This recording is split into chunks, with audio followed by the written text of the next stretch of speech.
Pada hari itu diperintahkan oleh Allah manusia untuk sujud, tapi ada kelompok manusia tidak mampu sujud. Maka terbelalah, akhirnya khasyiatan absaruhum tarhaquhum dhillah. Dia sangat takut menghadap Allah karena semuanya sujud, dia tidak mampu sujud. Akhirnya terasa hina sekali. Ternyata apa para bapak sekalian? Allah sebutkan di ayat berikutnya tadi, wa qad kan yud'auna ila sujudi wa hum salimun.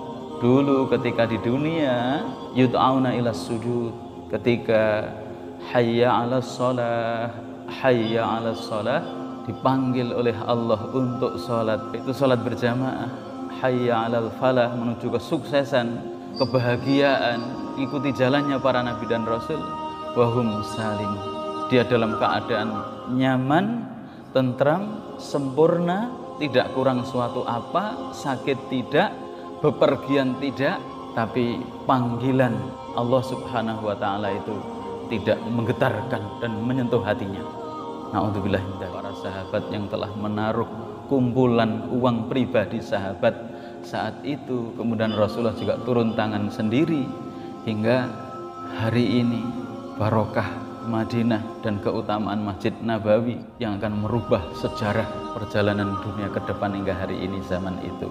Pahalanya maksud kami, meski jasadnya mereka sudah tertimbun di dalam tanah kuburan Baqi dekat Masjid Nabawi, meskipun sebagian besar para sahabat dari Madinah itu meninggalnya di luar kota Madinah karena berdakwah dan berjihad, tapi nilai uang, nilai biaya yang telah dikumpulkan kemudian menjadi markas Qaidah Aminah, basis Islam yang akan dibangun peradaban negara Islam oleh Nabi itu, jariahnya akan mendapatkan. Kita renungkan masjid itu juga laluan yang mudah bagi ahlul iman untuk mendekatkan diri kepada Allah dan masuk surga. Sebagaimana itu pula juga ujian tampak, siapa yang 24 karat imannya dan siapa yang itu tidak murni. Artinya ada penyakit munafik, itu ngukurnya juga bisa ada dari situ.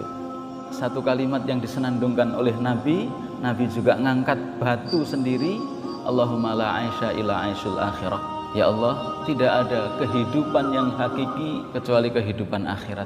Allahumma arhamil muhajirin wal ansar. Ada senandung-senandung yang Nabi senantiasa ungkapkan saat bekerja sama untuk gotong royong.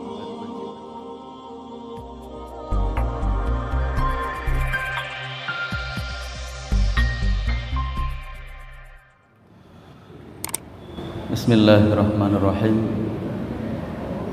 Assalamualaikum warahmatullahi wabarakatuh.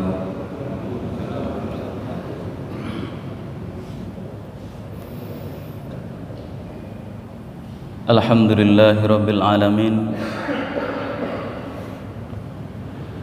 Wa usalli wa usallimu ala nabiyyina Muhammad, khatamul anbiya wa imamul muttaqin, sallallahu alaihi wa ala alihi wa sahbihi wa sallam.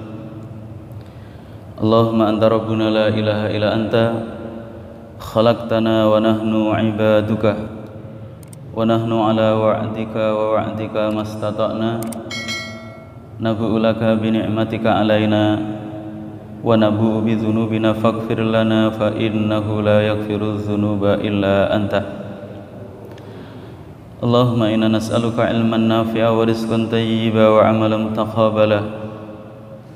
Allahumma inna na'udzubika min ilmin la yanfa' wa min qalbin la yakhsha' wa min nafsin la tasba' wa min da'watin la yustajabu laha. Allahumma 'allimna wanfa'na bima tu'allimuna waj'alna minar rasyidin wa adkhilna bi rahmatika fi 'ibadikas salihin. Allahumma taqabbal minna salihah a'malina.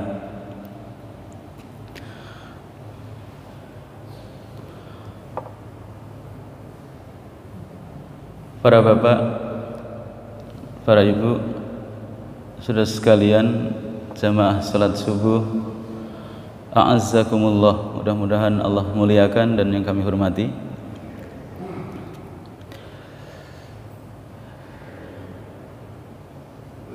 Melanjutkan tadabbur kita, telaah kita sejarah Nabi kita Muhammad sallallahu alaihi wasallam. Sebelum kita bacakan per kalimat, per alinea, kita berangkatkan natakallam mimma nasma ma qara'a min imamina fi salati subhi. Kita tadaburi biar pulang bisa bawa unta. Satu atau dua ayat yang kita dengar dari imam kita ketika salat subuh tadi. Waqad qara'a al-imam, imam salat subuh kita membaca surat Al-Qalam. Ayat di dalam surat Al-Qalam tadi kita dengar untuk kita tadaburi. Yauma yukshafu an saqin wa yud'auna ila sujudi fala yastati'un khashi'atan absaruhum tarhaquhum dhillah wa qad kanu yud'auna ila sujudi wa hum salimun. Yauma yukshafu an saqin, nanti pada hari kiamat sebagaimana Allah firmankan dalam surat Al-Qalam yang telah dibaca oleh imam kita pada rakaat yang pertama dan kedua.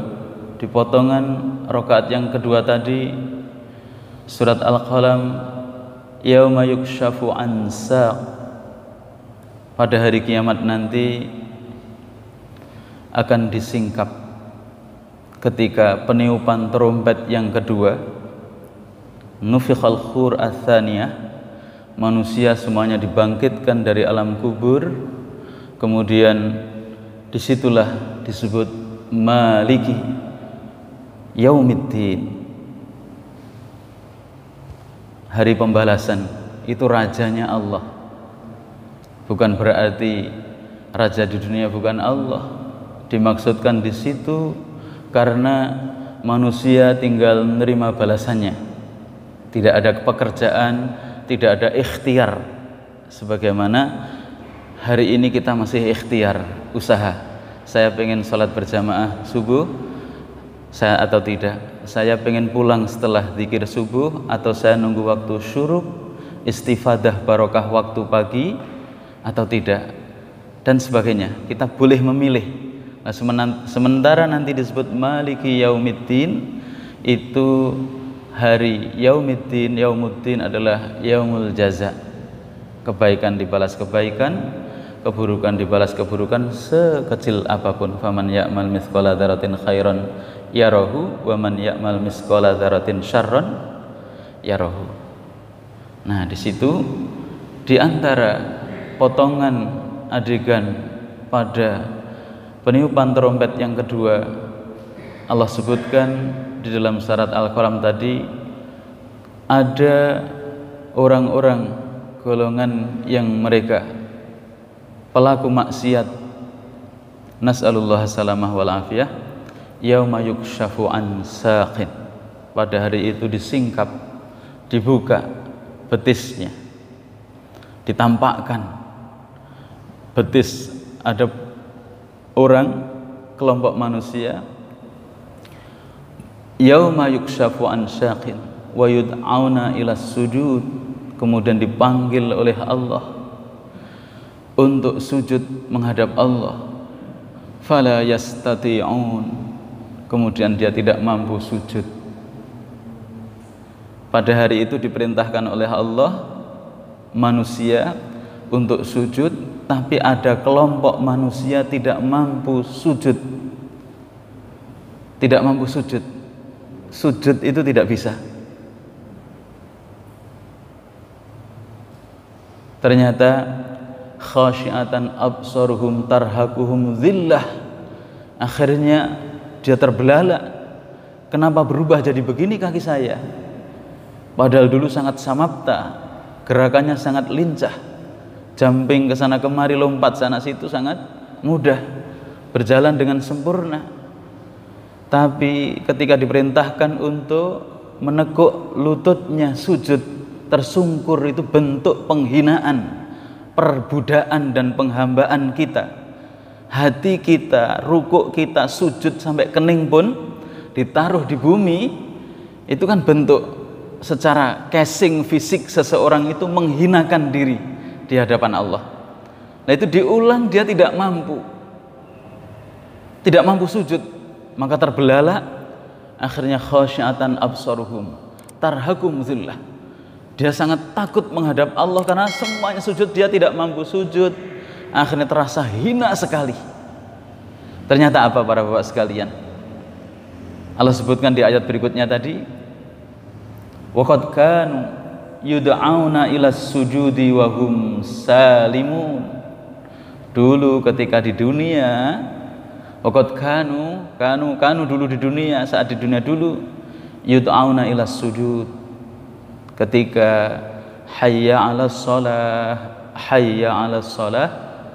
dipanggil oleh Allah untuk salat, dipanggil Allah untuk salat berjamaah, hayya 'alal falah, menuju kesuksesan, kebahagiaan, ikuti jalannya para nabi dan rasul, wahum salimun, dia dalam keadaan nyaman, tentram, sempurna, tidak kurang suatu apa, sakit tidak, bepergian tidak, tapi panggilan Allah subhanahu wa ta'ala itu tidak menggetarkan dan menyentuh hatinya. Na'udzubillahi min dzalik. Sebelum nasi jadi bubur, ini sebenarnya, nanti maksud kemarin kita belum mengambil faedah potongan Nabi kenapa pertama kali bangun masjid. Begitu datang dan tiba di Madinah, programnya itu. Nah, itu kita ingat potongan ayat yang dibaca oleh imam kita ketika sholat subuh tadi, mengingatkan kita, mari diri kita, keluarga kita, anak yang merupakan darah daging kita, dimanapun mereka berada walaupun tidak bersama kita, senantiasa kita berikan laluan, kita ingatkan walaupun lewat HP, kita berikan laluan walaupun dengan sapaan lewat telepon. Karena resikonya nanti kalau ini tidak sinkron, bukan keluarga, istri dan anak di dunia, tapi nanti bisa jadi di akhirat hanya istri ataupun anak di dunia, tapi tidak menjadikan istri dan anak atau keluarga di akhirat. Nah disitulah laluan yang sangat kita bisa ngambil inspirasi kenapa Rasulullah SAW didahulukan program membantu urusan akhirat seluruh sahabatnya, yaitu dengan bangun masjid. Kemudian para bapak, para ibu, saudara sekalian, jadi ketika Nabi masuk Madinah kemarin, dengan qadariyah Allah, takdir Allah, biar tidak ada rasa kecemburuan antara sahabat Ansor agar singgah di kabilahku, agar singgah di rumahku, da'hu, biarkan dia, fa innaha, sesungguhnya unta itu adalah mursalah, unta itu hanya diutus, dia dibimbing, biarkan dia berhentinya di mana. Ternyata berhentinya di jengkal tanah yang di situ miliknya, di depannya rumah Abu Ayyub Al-Ansori. Jengkal tanah itu adalah milik dua anak yatim yang sedang dikafil. Kafil itu sedang diasuh. Yang mengasuh dua anak yatim yang belum bisa mengelola harta itu adalah Mu'ad bin Al-Afra. Itu yang mengkafil dua anak yatim masih kecil itu namanya adalah Sahal dan Suhail. Dua anak yatim yang disebutkan dalam sejarah namanya Sahal, kemudian Suhail. Akhirnya Rasulullah SAW melihat unta menderum di situ, kemudian leher dan kepalanya malah ditelungkupkan ke tanah. Berarti disitulah Allah memerintahkan, memberikan isyarah untuk berhenti. Dan di tempat itu pula Nabi menanyakan untuk konfirmasi, ini tanah siapa? Ternyata tanahnya anak yatim. Kemudian penanggung jawabnya dua anak yang belum balik, anak yatim tadi, Mu'adz, sudah ya Rasulullah, ndak usah Paduka bayar, kami yang akan membebaskan lahan itu. Tapi sekali lagi para bapak, ini nih yang jadi pelajaran bagi kita semuanya, jangan biasakan abidin, sedikit-sedikit atas biaya dinas, sedikit-sedikit atas biaya dinas, kemudian nilai juang kita habis. Maksud kami, Nabi nanya, ini uang tanah sudah ndak usah dibayar?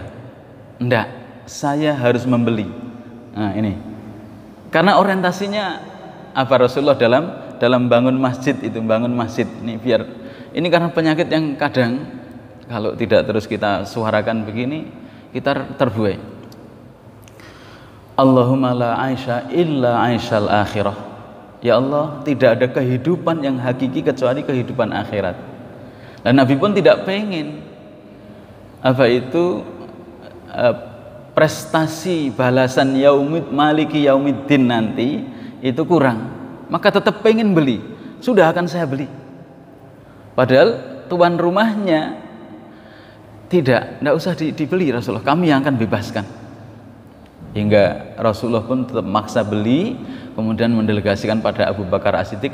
Abu Bakar membayarnya nilai tanah yang dibebaskan itu kepada 2 anak yatim. Coba, saat berangkat hijrah, kuda onta pun yang dipakai oleh Nabi juga nilainya membeli kepada Abu Bakar. Kemudian nanti pembebasan dan sebagainya itu para sahabat berebut. Itu maksud kami, agar balasan di akhirat itu sempurna dan diambil oleh para sahabat-sahabat Rasulullah. Nah inilah tradisi yang maksud kami, kadang kita hari ini belum berdarah-darah pembelaan kita kepada Islam itu seperti apa, kemudian suka bahasa abidin itu, sedikit-sedikit atas biaya dinas. Ya biaya dinas dari sekolahnya, minta ini dan itu, kenapa enggak ada heroik? Itu langgeng, nilai juang. Islam itu langgengnya karena heroik, bukan berani berapa kamu membayar saya. Nah dari situ akhirnya Pak sahabat Mu'adz yang penanggung jawab anak yatim tadi melepaskan tanahnya, kemudian 2 anak yatim karena belum balik juga memahami. Hingga hari inilah kita bisa membayangkan para sahabat yang telah menaruh kumpulan uang pribadi sahabat saat itu, kemudian Rasulullah juga turun tangan sendiri, hingga hari ini barokah Madinah dan keutamaan Masjid Nabawi yang akan merubah sejarah perjalanan dunia ke depan hingga hari ini. Zaman itu pahalanya maksud kami, meski jasadnya mereka sudah tertimbun di dalam tanah kuburan Baqi dekat Masjid Nabawi, meskipun sebagian besar para sahabat dari Madinah itu meninggalnya di luar kota Madinah karena berdakwah dan berjihad, tapi nilai uang, nilai biaya yang telah dikumpulkan kemudian menjadi markas Qaidah Aminah, basis Islam yang akan dibangun peradaban negara Islam oleh Nabi itu, jariahnya akan mendapatkan. Nah dari situ beberapa pelajaran maksud kami kita ambil inspirasi dulu para bapak. Yang pertama tadi kita hubungkan dengan ayat yang kita dengar yang dibaca oleh imam kita sholat subuh tadi, urusan sholat masjid, dibangun masjid. Dan ini sebenarnya juga ujian, akan tampak Allah itu mentakdirkan sesuatu itu bisa jadi bagi ujian. Sebagaimana diturunkan malaikat dalam sejarah itu, Harut wa Marut yufarriquna bainal mar'i wa zauji, yang di Irak Babilonia itu ujian, dia ngajari ilmu sihir, tapi jangan kamu ajarkan, ini misinya untuk membedakan mana kamu mukjizat kenabian Nabi Sulaiman dengan ilmu sihir itu beda, bukan sihir yang dilakukan oleh Nabi Sulaiman. Nah itu ujian bagi manusia yang hidup zaman itu, masanya Bani Israel. Atau dalam sejarah malaikat sebagai ujian bagi orang yang ditakdirkan dia kepalanya buta, pengen sempurna rambutnya, kulitnya belang sopak pengen sempurna kulitnya, kemudian orang yang buta kemudian pengen melihat dan diberi harta, malaikat turun sebagai ujian. Sama sebenarnya kalau kita renungkan, masjid itu juga laluan yang mudah bagi ahlul iman untuk mendekatkan diri kepada Allah dan masuk surga. Sebagaimana itu pula juga ujian tampak, siapa yang 24 karat imannya dan siapa yang itu tidak murni. Artinya ada penyakit munafik, itu ngukurnya juga bisa dari situ. Makanya saya belum melanjutkan potongan dari kisah bagaimana bangunnya, luasnya berapa, kemudian berapa masanya Nabi membangun masjid itu.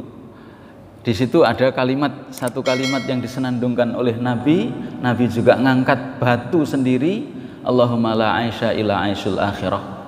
Ya Allah, tidak ada kehidupan yang hakiki kecuali kehidupan akhirat. Allahumma arhamil muhajirin wal ansar. Ada senandung-senandung yang Nabi senantiasa ungkapkan saat bekerja sama untuk gotong royong membuat Masjid Nabawi itu.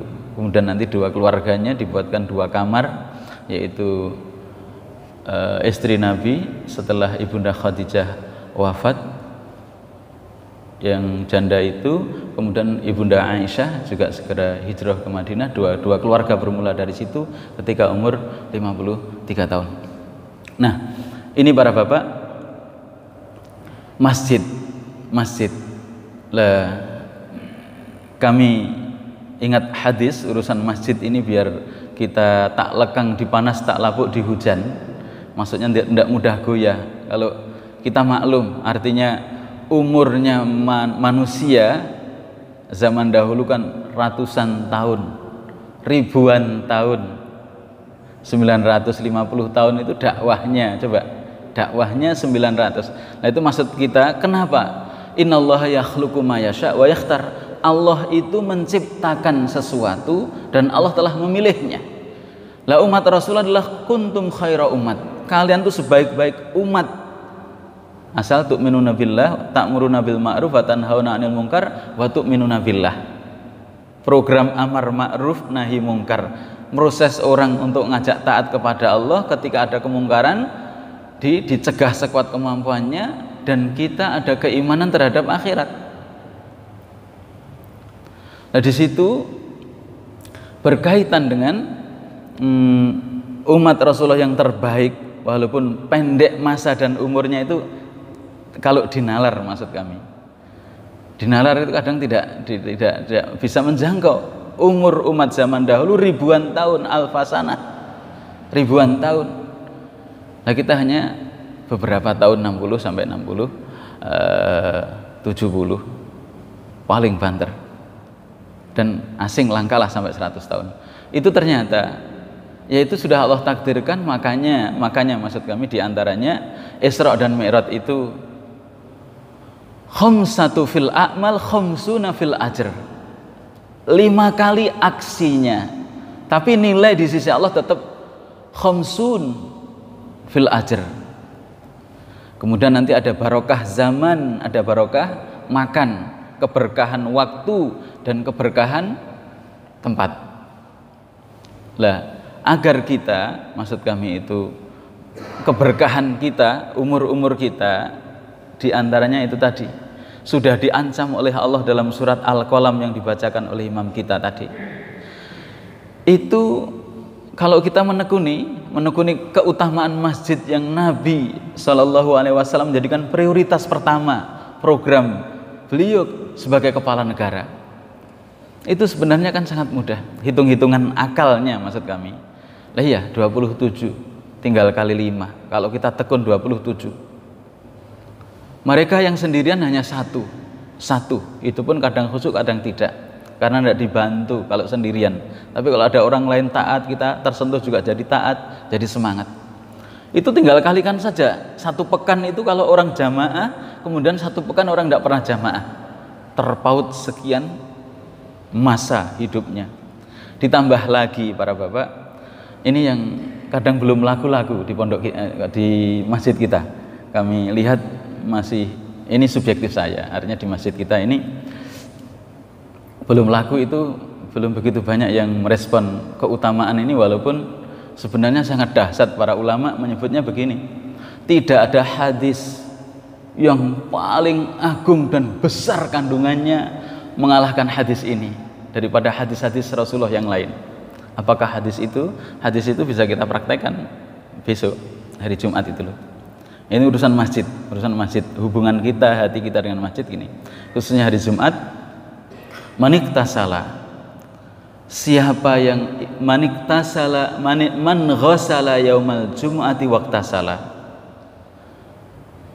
wa bakara wabtakara wa masa walam yarkab thumma dana minal imam fastama'a walam yalgha kana lahu li kulli khutwatin ajru sanatin siyamuha wa qiyamuha atau kama qala Rasulullah sallallahu alaihi wasallam.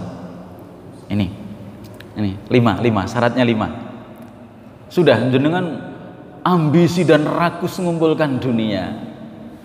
Kenapa? Coba kan kita enggak nyambung-nyambung, masa setiap hari raqatal fajri khairun minad dunya wa ma fiha. 2 rakaat salat sunat subuh tadi itu lebih utama di sisi Allah daripada dunia seluruh isinya. Nalar kita itu nyambungkannya gimana? Jenengan kok masa hanya 2 rakaat salat subuh dan pendek, qul ya ayyuhal kafirun, kemudian Al-Ikhlas. Kenapa? Karena dunia itu tidak langgeng. Simbol kokohnya kayak apa? Nabi sabdakan dia akan hancur dan hina. Sementara prestasi amal kita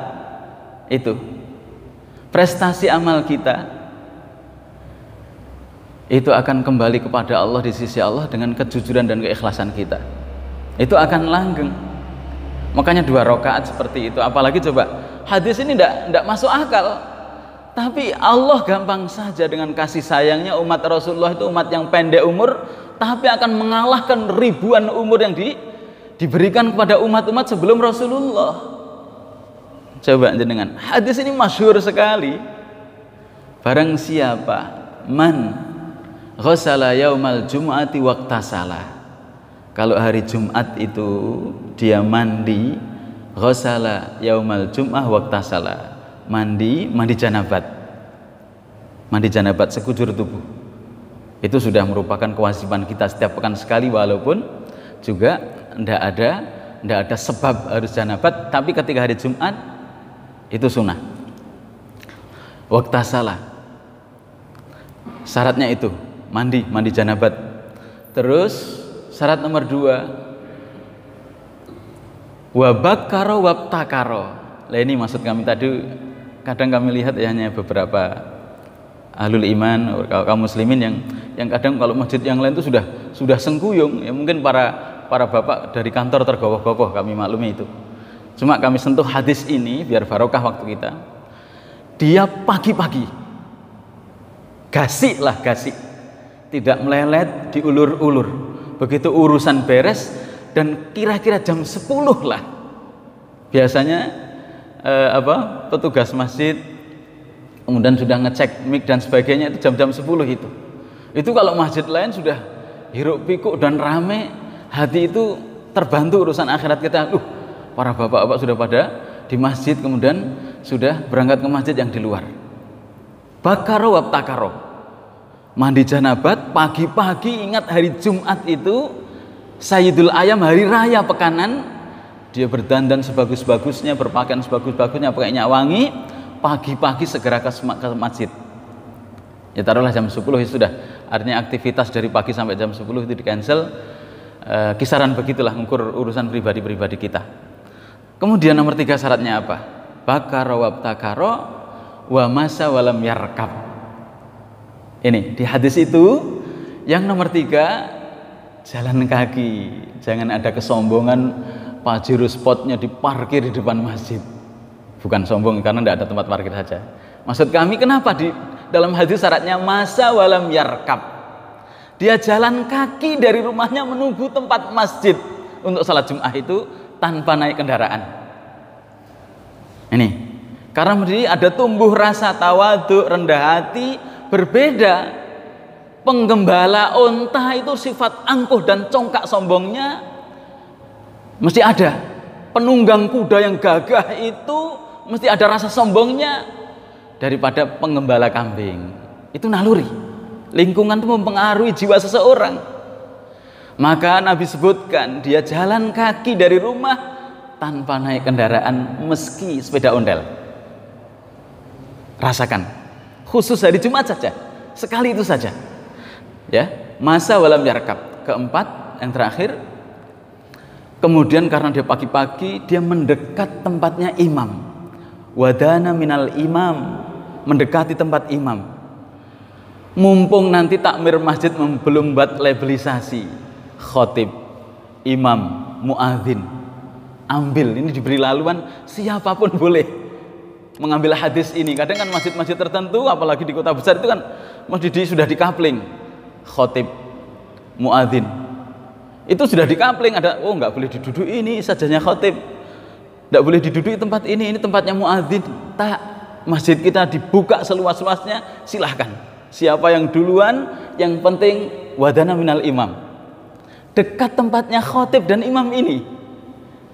Yang paling akhir itu dia dekat imam, fastama'a walam yalgho. Dia dengarkan khutbah, upaya untuk mencerdaskan bangsa dan umat ini agar jalan keimanan itu terus. Sekurang-kurangnya 1 pekan sekali itu upaya mencerdaskan umat. Pekanan itu ada. Maka sebelum khutbah, sebelum sholat ada khutbah. Nah itu fastama'a walam yalgho. Kita didengar khutbahnya dengan tumak ninah, dia tidak bersendagura dan main-main. Apa balasannya? Kana lahu, bagi ahlul iman yang hari pekanan Jumat seperti itu, likulli khutbatin, setiap langkah dari rumahnya tadi, kana lahu likulli khutbah ajru sanatin.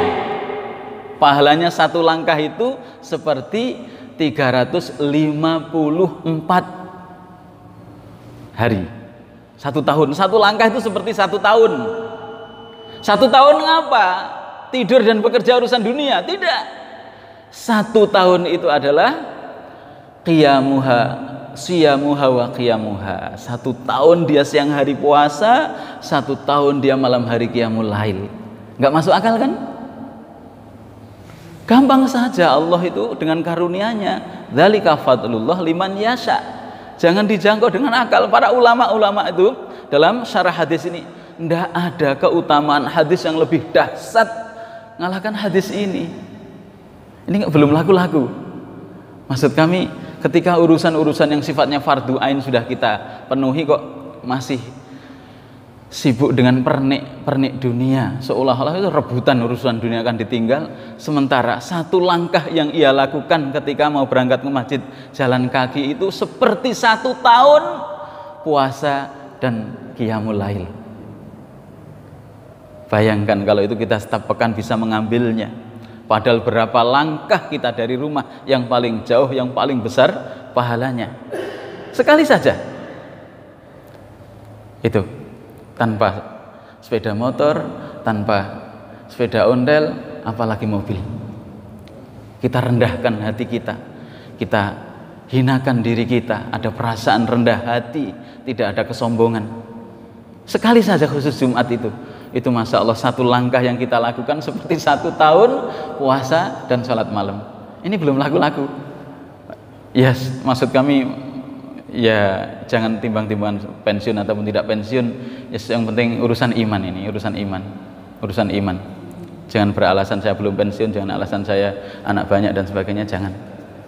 Itu tinggal urusan keimanan kita. Nah itulah para bapak, makanya kalau kita renung-renung Nabi didahulukan masjid, sekali lagi ingin membantu urusan akhirat para kaumnya. Yang paling akhir juga ini, kalau itu pekanan ya, pekanan yang begitu barokahnya umur kita yang 1 langkah seperti 1 tahun kan ngalahkan umatnya Nabi Nuh.